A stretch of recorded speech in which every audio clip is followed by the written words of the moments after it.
One power, invisible, and you see it everywhere and every day.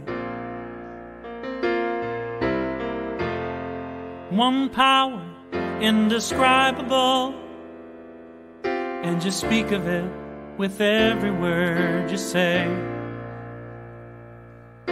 Mysterious until you know the truth.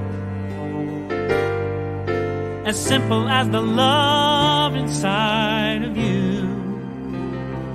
Call it God, call it Spirit, call it Jesus, call it Lord, call it Buddha, Baha'u'llah, angels' wings or heaven's door. But whatever name you give it, it's all one power, can't you see? It's the power of the love in you and me. One power, one power, one power, one power.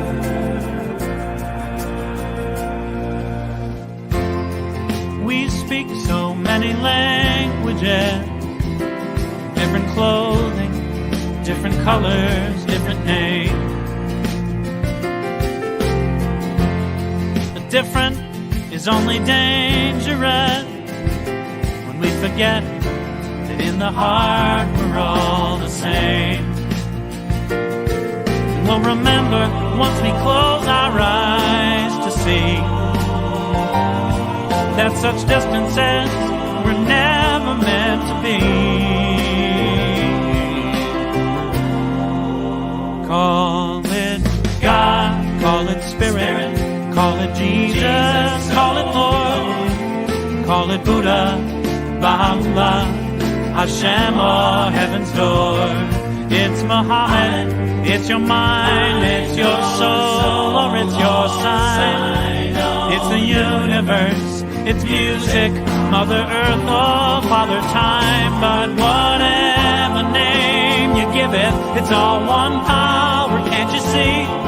Whatever name you give it, it's the very air we breathe. Oh, it's the power of the love in you and me. One power, oh, one power is what we are. One power, one power.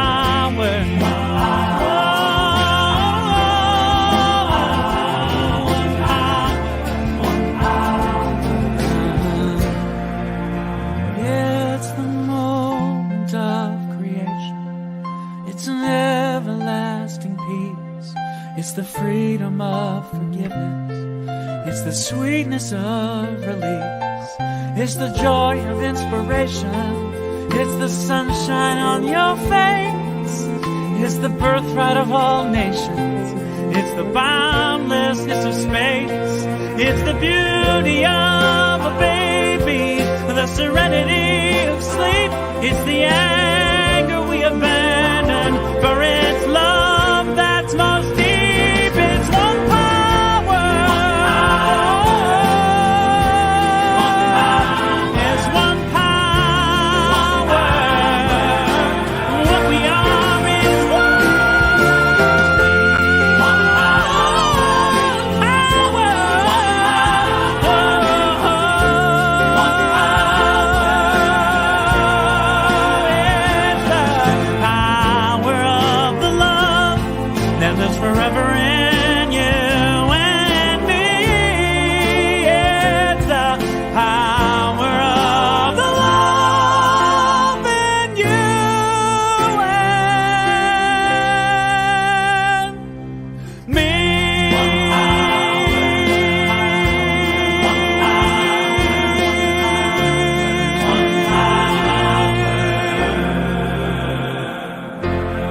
Good morning and welcome to the Center for Spiritual Living Midtown. Such is the nature of life that all it asks and all it wants is the opportunity to appear. You are that opportunity. So am I, and so it is. We are a center that, if you want to know what we're all about and what we believe and what we teach, you just heard it in that song. Absolutely everything about who we are is right there in the song. We believe in one power. It shows up as all of us in every place and everything. So that our center is about building a community of people who are committed to living their lives from a place of that one power rather than from a place of duality, of two-ness, of good and bad, right and wrong, you and me, us and them. So that we are building that community and we continue to build that community here coming to you from CSL, from the Midtown area of Atlanta. However, we have members and participants from all over the world. So very grateful that you're with us. Very grateful you decided to be here. Whoever you are, whatever your designations, however you call yourself, and whatever your understanding of who you are, we are here to be part and to celebrate you because we not only believe in the one power, but we know it shows up as in and through everyone. So we believe in you as well.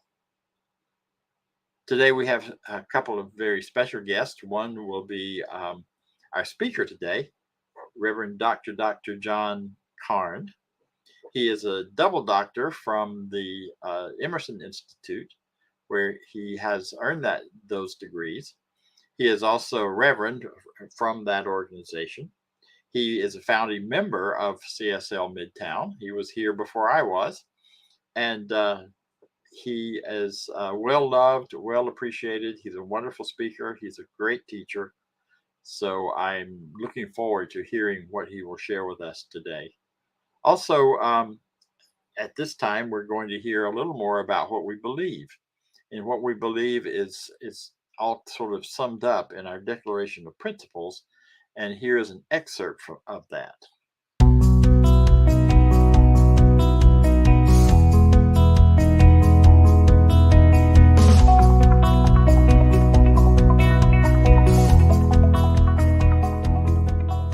I believe in one God, one absolute power and first cause to all things. I believe that this power is perfect love and creates out of a desire to express love. I believe all thought is creative, and how I choose to think creates my personal experience. I believe in the unity of all life and the immortality of the individual soul, forever unfolding. I believe in the eternal goodness, the eternal goodness of God, the eternal loving kindness, and the eternal givingness of God to all. And so it is. And so it is. And so it is.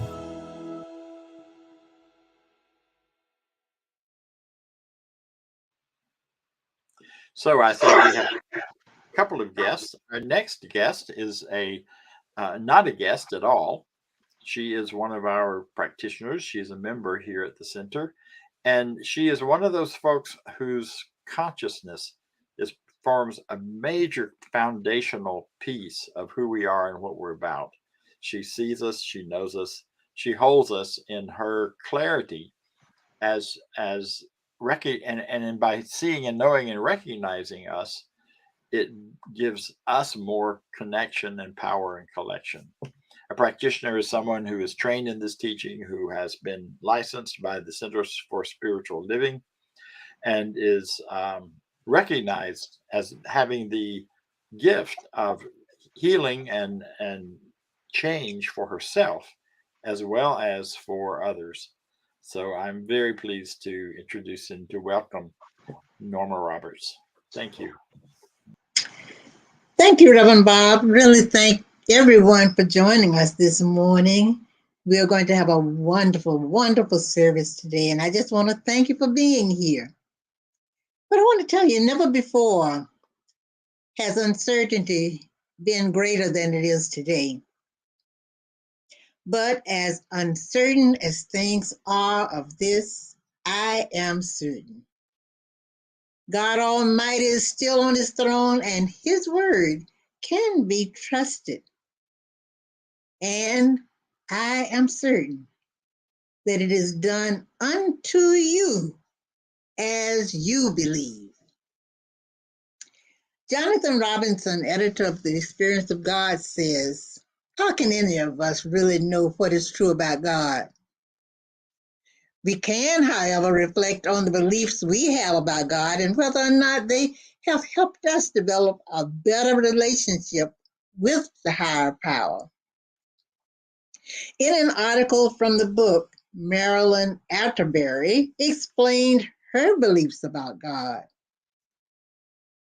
And she said, to quote from a well-known song, I believe for every drop of rain that falls, a flower grows. Isn't that wonderful? A trusting toddler pointing to her heart said, Jesus lives right here, Grandma. Marilyn says, I believe the golden rule. I believe that I reap what I sow. I believe in the cycles of nature, the oneness of all creation, and the trustworthy nature of the sun. It always rises. She says, I believe human beings are inherently worthy and that God will never forsake us. I believe in guardian angels and a Holy Spirit. I have never witnessed a death, but I am sure it can be as beautiful and as heartwarming as a birth. I know that life regenerates itself and that there are more universes than I have cells in my body, and more stars in each of the universes than I have cells in my body. She went on to say, I believe there is a basic wisdom available to all human beings that can solve any problem.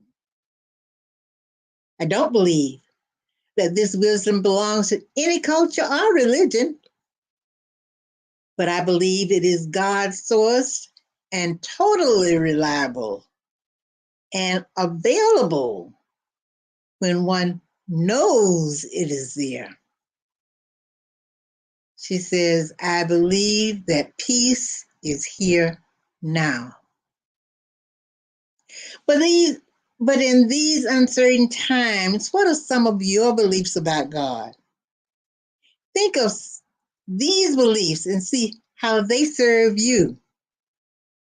If we listen to more of the song says, I believe above the storm, the smallest prayer will still be heard. I believe that someone in the great somewhere hears every word. What about you? What are your beliefs?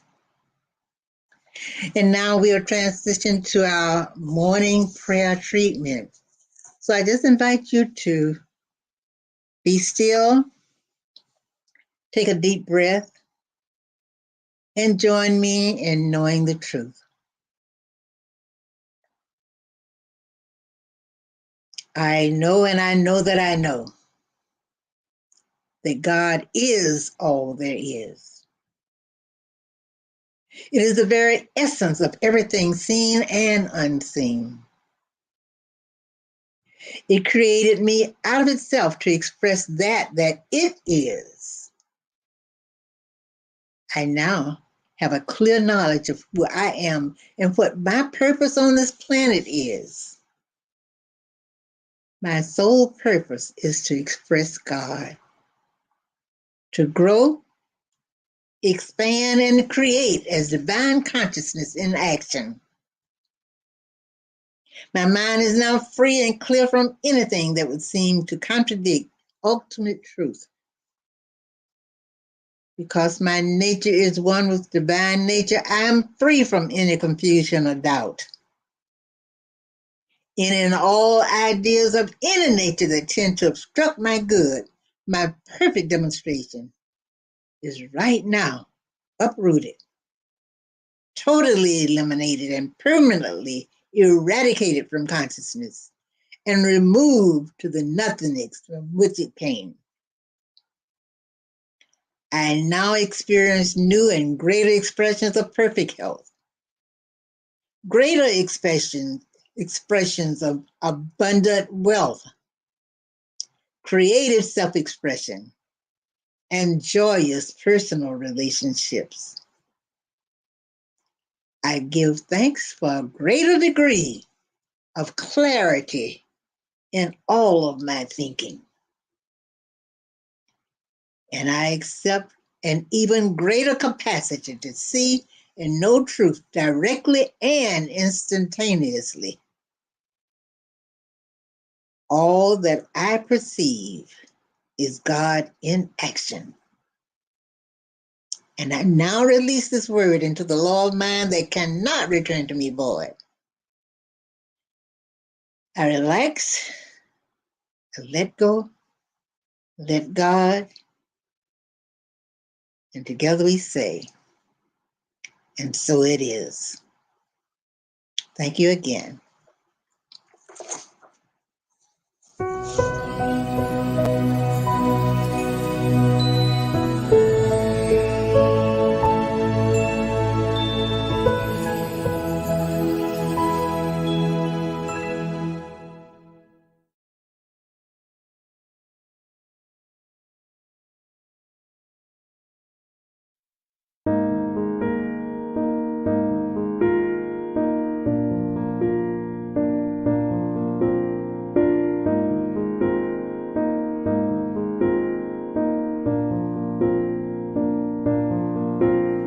The steel and glass rise, the glare blinds my eyes, the noise so intense, it drowns out my senses.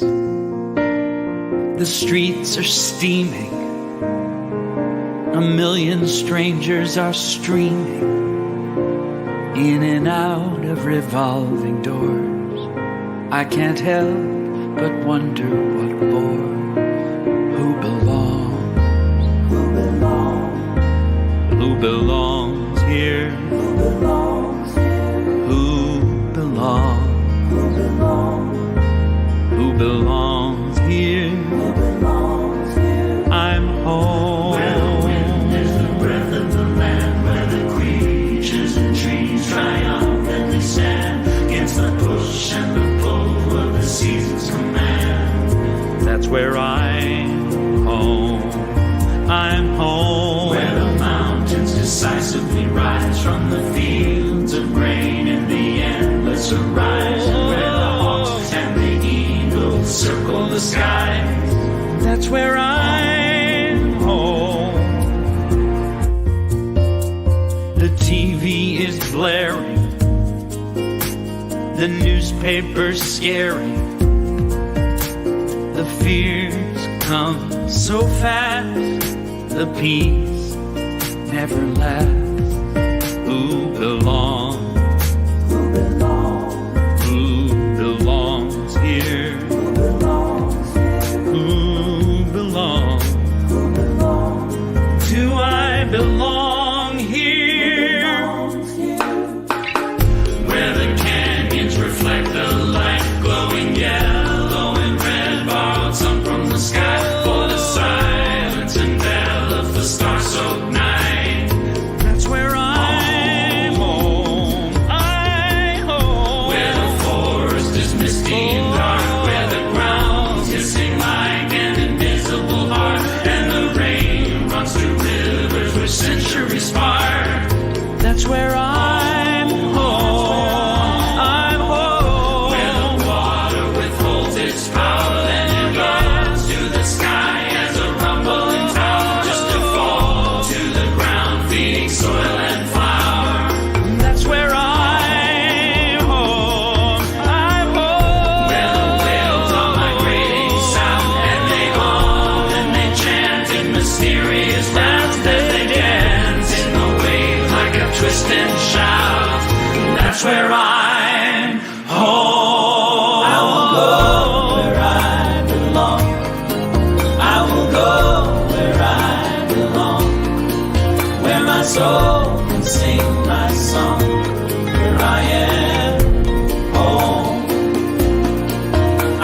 go where I'm meant to be. I will go where I'm meant to be. Where my soul is finally free. That's where I am home. I will go where I belong. I will go where I belong. Where my soul can sing my song. That's where I am home. I will go where I'm meant to be. I will go where I'm meant to be. Where my soul is finally free. Where I am home.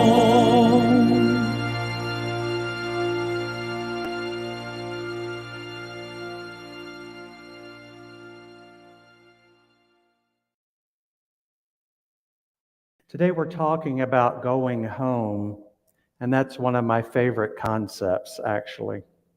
And so I'm going to take you through it from an old-fashioned idea to a Buddhist way of thinking, and then briefly touch on a Christian way of thinking as well that I find helpful. And then we're going to pull it up to the metaphysical. The old-fashioned idea of home. What's a one-word statement you can make about what home means to you? And I want people online to type in Zoom, use the chat box. We'll start with you guys here. Safe haven. What now? Comfort. Well, those are all really positive ones. Home is that place that it is so hard to leave. It is where you're loved unconditionally. My sister's children stayed with her till they were like 30, and I could not understand that for the life of me. But that generation did pretty much stay home as long as they could and then moved out. When I was 19, I graduated from nursing school on a Friday, moved to Atlanta on Saturday, and started work on Monday at Grady. And that's probably most of us here. My age group couldn't get out quick enough. For a lot of LGBTQIA people, a lot of times home isn't that safe place or that place where you feel loved. If you want to ask someone about unconditional love, ask a trans person. It's quite often they've lost everything in the pursuit of unfolding to who they feel they are. A lot of us develop familial relationships with our new family, like here in Atlanta, with our friends or those that we're closest to. I have a family with CSL Midtown, being that all of us, several of us right here, were there at the very beginning. That's a different level of family. In the Buddhist tradition, they talk about home being where you absorb the family philosophy of living, the rules, the way we treat other people, the laws, and if there's religious beliefs.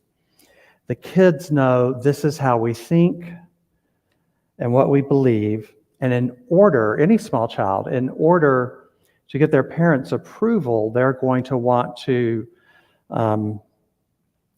learn those lessons and demonstrate them. And then I have an example. I have a nephew that hunts. And when he was little, I didn't want him to have a gun. I just thought that's not a good thing for kids. But where he comes from, his father had hunted, and his father before him, so it was a family tradition to take the boy out and shoot at things, at animals. And I know that most children cry when they see like their first deer killed. And the father will will explain, this is what we do, this is us bonding, this is good, clean family fun. Okay, but for the kid has to start separation. That's at an early age. Think like 4 or 5 years old. Separation. They come in understanding oneness, but their experience at home creates separation between things. So there's us and them. And in this case, the them is the deer, whatever they're hunting. So they start getting separation. And that just escalates, as they go through their childhood and end up as a young adult. And hopefully at some point start working their way back into oneness if they're fortunate. Because I know oneness is where things heal. I know that firsthand.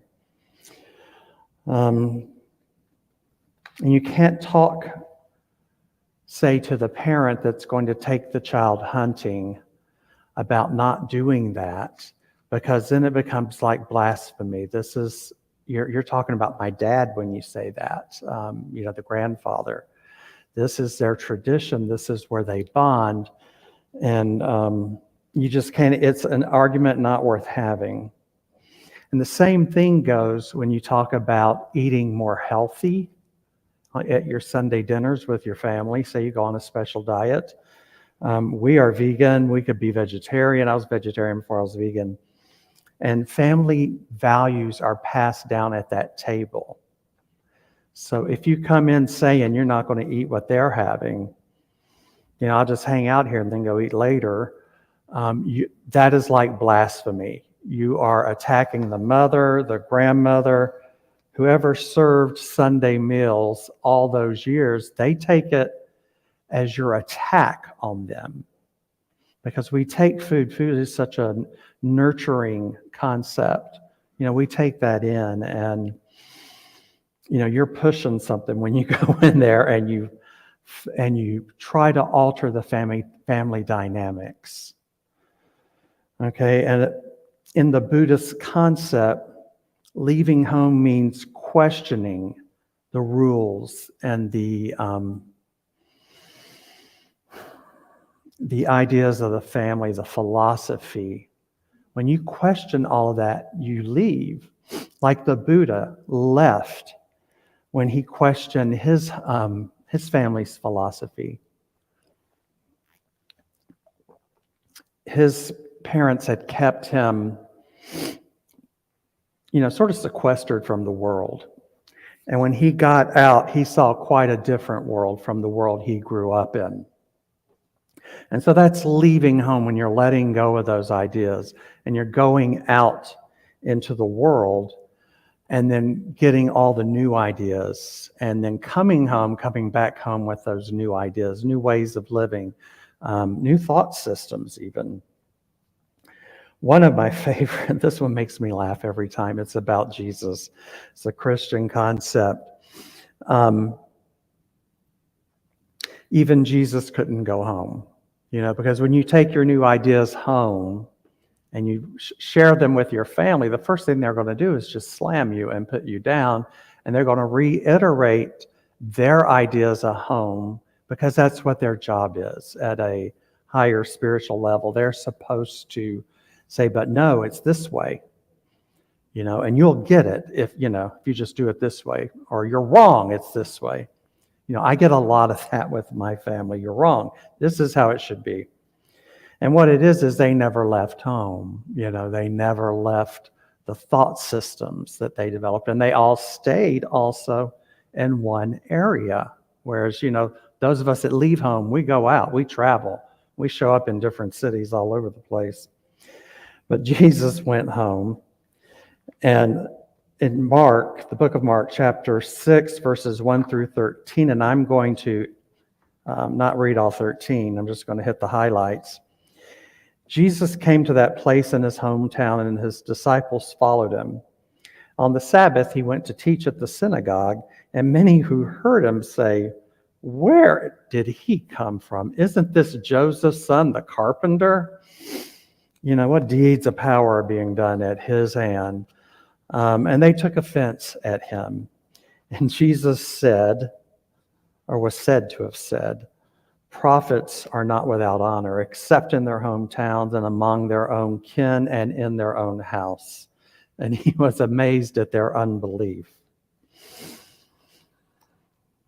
If we go to the prodigal son story by Jesus, which allegedly was a Buddha story that he was repeating, and he changed some of the facts to fit the audience, specifically with the pig pen issue.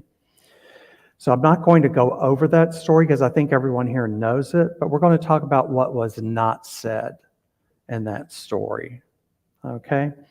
So the prodigal son came home, and he'd spent all his money, had a good time, as good a time as he could have, and then he had some hard times before he came home.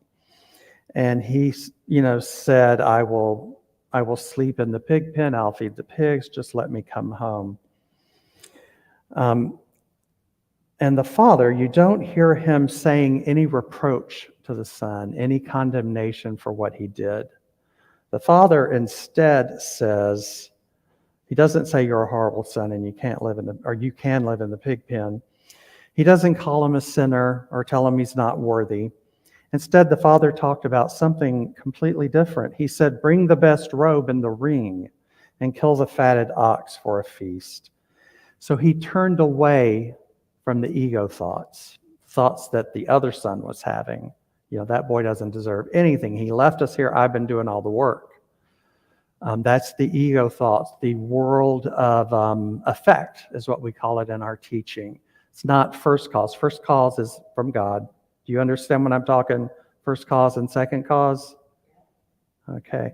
Second cause is when you are going off, creating from something here at the earthly level. You're responding to something, you're creating from that, so you're not really at a higher level of consciousness. So the son, the good son, becomes angry with the father for being so good to his wayward brother. And when he expressed this anger to his father, the father said to him, my son, you're always with me, and everything that is mine is yours. So truly, in this parable, Jesus is saying the Father is responding as God. You are my son with whom I am well pleased. All I have is yours. Our concept of God does not respond to evil, does not know evil, does not understand wrongdoing. It just says, all I have is yours. It's all available to you. Right here, right now, all the time. All you have to do is know the truth. Know that in love and in gratitude, and that you speak into a law that molds, shifts, manifests, and puts right in front of you whatever's going on with you. And when you learn how to work that, life becomes a lot easier. And if you don't know how to work that, the practitioners and the ministers here do know how to share that with you. Have practitioner Norma give you a treatment. You will be believing that treatment when you leave the room. I love the way she speaks. She says it with confidence and conviction. And there's no doubt in it, right? When I talk about I can't catch COVID, I say that with confidence because I've had so many experiences of people all around me getting COVID. Laying in the bed with Vance when he was having 105 fever and completely saturating it. I thought, boy, I guess I'm next, when that was happening. But the truth is, I can't get it. COVID doesn't want me. I can't get it. It stays away from me. I repel it. And so when you believe like that, then that's what is created for you. And so that's Norma's way of treating. And that's what goes on with the Father saying to the Son, you're always with me. Everything that is mine is yours.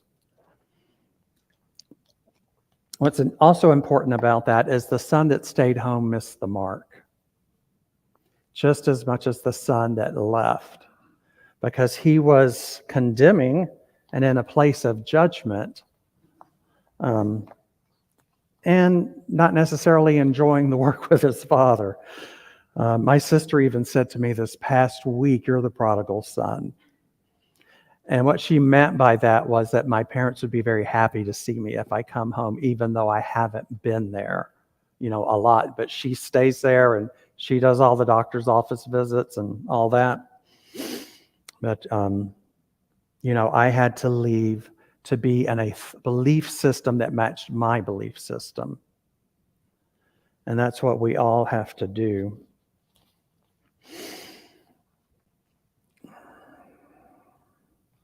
Oh, and I wanted to talk about this a bit. As I was talking about, God doesn't know evil. God doesn't know sin. If anyone's confused by that, if there is evil, if there is a devil, then there's two. There's not one. All right, because there's God and the devil, or there's God and the evil person. There is no such thing. Evil, what we call evil, or hell, is really at the secondary effect of cause. That's people creating it from their ego thoughts, from not having a good practice where they're uplifted. It's just very low energy down here. And it's not anything more than that. So we know that as practitioners and ministers, when we go to see somebody, we have to know the truth of them in this situation. And the truth of them is they are pure love, they are creativity, they are intelligence, perfect health, and prosperous. We give all the attributes that you would give to God is what that person has. So we're able to turn away from what's going on with them, from that story, and then we're able to treat from that place of love. And so that's how that father was responding in the prodigal story to both of his children. So very much responding as God. Okay, good. We're in the right place. Going home in the oneness tradition isn't going to a physical place or a geographic location. It has nothing to do with living with your parents or even visiting them. No, it's about going to that upstairs consciousness. It's about dropping all the ego thoughts, the negative thoughts, completely letting go, and going to that higher level consciousness that we go to when we meditate. One of the oneness studies that I'm looking at right now had me affirm all day that I'm going home and then stop and meditate. So it was a practice for a day, and we meditated, got that, and got down the concept that this is going home. So going home, the place of home is that place we leave as a baby coming into the world. It's the joy and the love you see from a dog. You walk up to your dog and you see him, bouncing in the air. That's pure love, perfect from the place called home. A baby that can't talk yet with a big smile, pure love, pure joy from a place called home. It just hasn't been altered yet. So that is our home, and we can go there every day if we really want to. And so ends the lesson. Thank you. Thank you.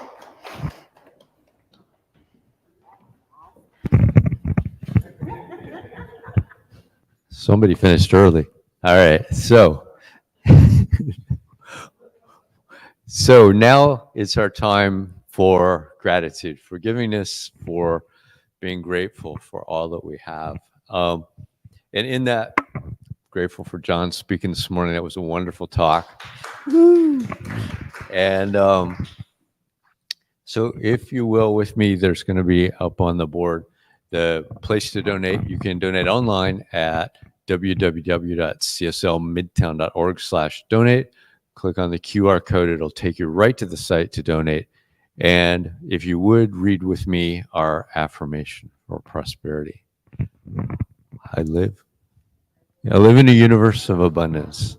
As I freely and joyfully give, I join in the divine flow, and all that I share with life returns to me multiplied abundantly. And so it is. And we'll go back to Dr. Bob for some announcements. Thank you, John, Dr. John. That was wonderful. I appreciate your speaking for us and being present. Some announcements. We had a wonderful visioning this past week. It was open to all of you. Anyone who gets the newsletter would have gotten the link. We will be doing another one this week or maybe early the next week. I know we're headed into Thanksgiving. But we are simply visioning and opening up the idea of who and what and how is the Center for Spiritual Living Midtown expressing the infinite now, and what are we being called to? We do live in a time of great change, and that requires us to really get serious about how to be in the world. What is the world looking for now? The uncertainties are huge. All of those things that are out there. So if you're interested in participating in that, watch the newsletter or an email invite. Actually, it'll come out from an evite, and we will be inviting you again to join us. You can also get more information about it at the info cslmidtown.org. Thank you, Diego. Thank you, Vance, for all that you do for us. You're the man of the hour on Sundays because you coordinate and balance and juggle so many things. So thank you. Thank you to John. Thank you to Norma. Oh my goodness. Thank you, Norma. That reminding of the what we believe and why that's so important. And that's one of the workshops that will be coming up between now and Christmas. We'll take a look at what you believe, not just what we believe or what we say we're supposed to believe, but what do we really believe? What are we looking at that's really the truth for us? You watch the news for that. That will be coming up probably in December. So, excuse me. So anyway, thank you. I'm glad you're here. I'm glad you're with us. And join me in our closing affirmation. I leave this place now knowing something better than I knew before. I go forth into the world with a heart full of love and a mind full of good sense. I look at the world in a greater way, knowing that I have within me everything I need to create the life I desire. I give thanks for this understanding. I am grateful for the spirit of life that lives through me. And so it is.